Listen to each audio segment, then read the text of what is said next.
Hi all, I have another amazing game of Isaac Boleslavsky to show you today for the Evolution of Style series.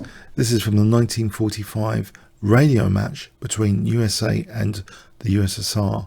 So a fascinating radio match encounter. Boleslavsky was placed on board 3.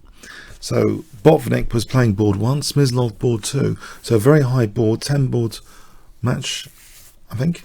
So very highly placed. Let's have a look at this game. So Boleslavsky playing white played e4, so against Reuben Fine. Reuben Fine played e5. We have the royal pairs, and in particular we go into the Steinitz defense. Some people regard this as a little bit passive. Now it's not so popular as other variations in the royal pairs. Now white adopts a Maroczy bind c4 immediately here.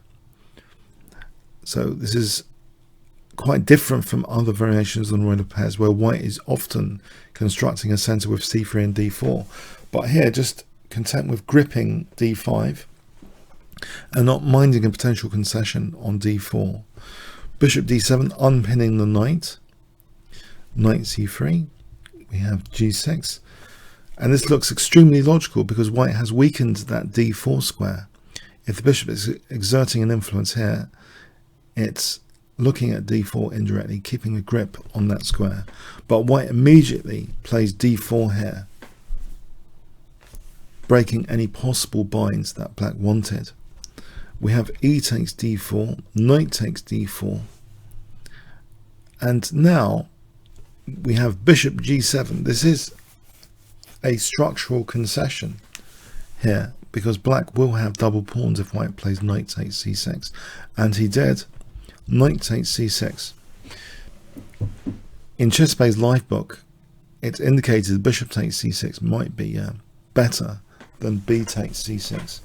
There are particular reasons for wanting to get rid of this bishop in this position, and in this game though, b takes c6 is played. White castles, knight e7, and we see an issue now emerging with the bishop on d7. White plays a very, very strong, powerful move, which echoes throughout the entire game now. And I wonder if you can guess what white plays. It's an important move for structural implications. If I give you 5 seconds, what would you play here? Okay, c5. Yeah, this is really unfortunate for black. If Reuben Fine takes this, then bishop e3 is very, very strong in this position.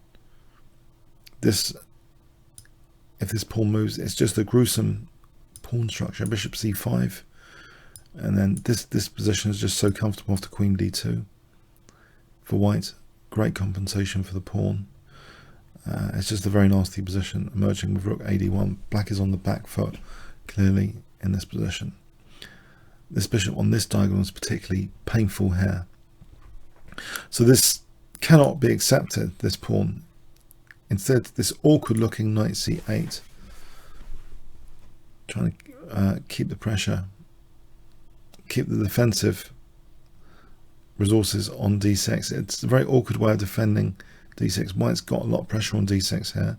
We see bishop e3, black castled, queen d2. This is very logical, not just from the perspective of bishop h6, but also a potential bishop d4 to get rid of this bishop, to weaken those dark squares around black's king. Queen e7, rook ad1. This pawn is in fact pinned now with this battery on d7. And this bishop really is an awkward piece. It decides actually to go back to e8 here. Now a very aggressive move, f4. Black really doesn't want to try and win a pawn. This is just going to backfire. A move like bishop takes c3 and queen e4. It's just not even worth considering, because there's horrible things like f5 and bishop h6 after. Black tries instead to stop f5 from white here as priority and plays f5 himself, but After e takes f5, this opens up the e file potentially, and white immediately does that. Now rook f e1 taps into that, so threatening a discovery on the queen.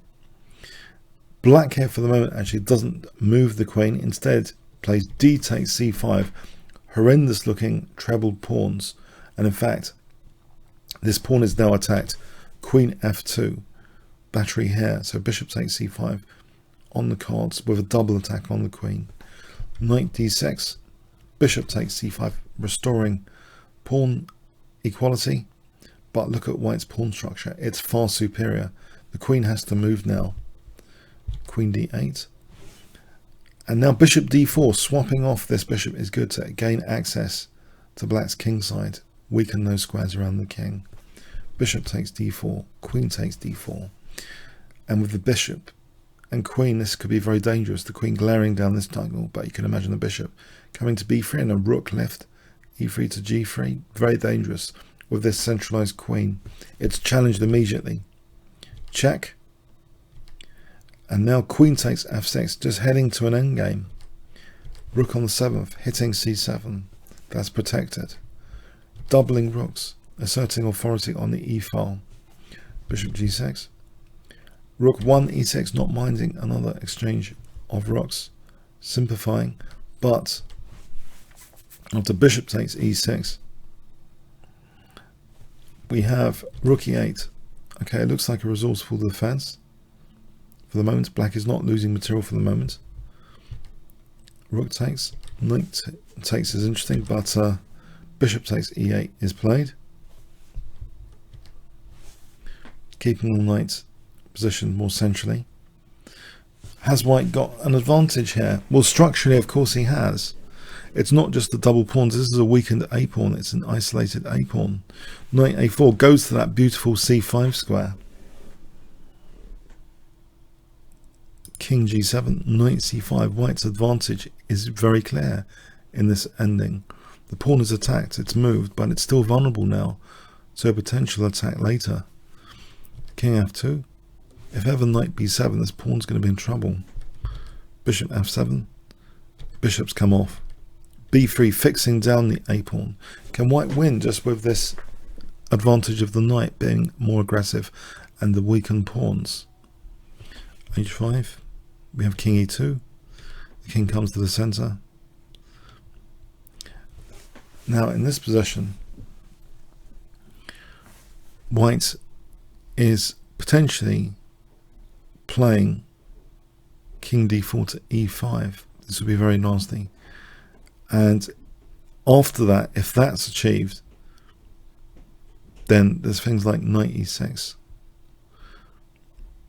So black actually played knight b5 here, but this carries with it a weakness of the last move. It's not guarding b7 anymore. And what about this a pawn? It's a very difficult position. So this looks like a critical position where knight b5 is played. But it looks as though white was on his way to improving his position quite easily. We see knight b7 hitting that pawn. Yes, this is bad news. c5, that's taken. So a pawn up, an outside pass pawn. Check. King d3. Knight's come off, but yeah, white's just got an outside pass pawn after a3. This is just a winning king and pawn inning. b4 will just create an outside pass pawn. Yeah, it just seems white coasted to an endgame where his structural advantage became more and more pronounced. Yeah, a structural win, and it was actually voted, I think, one of the best games of the match, the 1945 match. Reuben at the time was considered one of the best players in the Western world.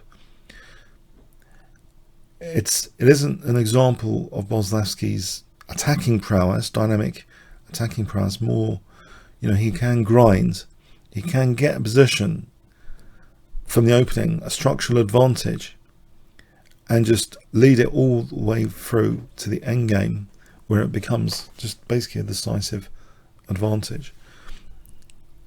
Analysis needs to be done, of course. Did black need to lose the pawn? But it looks as though white was just going to improve the position. In any case, get his king up the board, probably cause some sort of zugzwang. So yeah, a very interesting game. I hope you enjoyed that one. Comments or questions on YouTube. Thanks very much.